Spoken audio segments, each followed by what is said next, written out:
Well, a war of words is brewing in Russel Township tonight.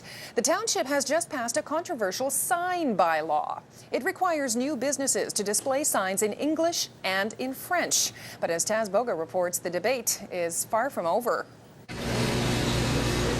Joe Gaddy has been running this restaurant for 5 years. He has both Anglophone and Francophone customers and openly supports bilingualism. He just doesn't want to be told his signs have to be in both French and English. It's no more freedom here. They're taking it off. They're taking it away gradually. That's what I feel. But Mayor Ken Hill says the new bylaw, which requires new businesses to display signs in both languages, isn't going to change much. 80% of the people are bilingual. We're amending a bylaw to reflect that respect that we've always had here and will continue to have.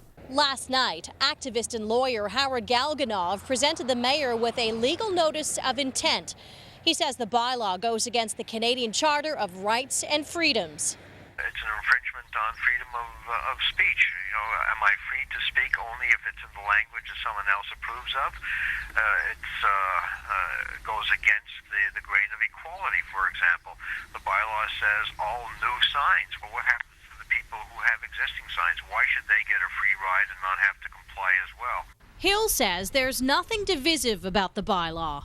The bylaw is quite clear in saying we treat both languages equally. So I don't know how saying to somebody you're as equal as I am would divide people.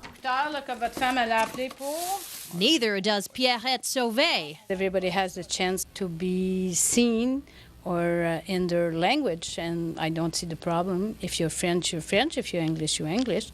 But the president of the Russell Chamber of Commerce says the township shouldn't be legislating culture. It should be promoting it. What's more, Corey Butler says the bylaw is bad for business. I don't really see the advantage of forcing a business owner to put something on their sign which they might not even be able to offer the service in both those languages.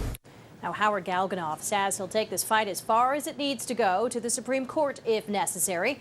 And as expected, both sides say the other doesn't have a leg to stand on. So, Sandra, this is going to be a long and drawn-out battle. I think you may be right. Thank you, Taz. You're welcome.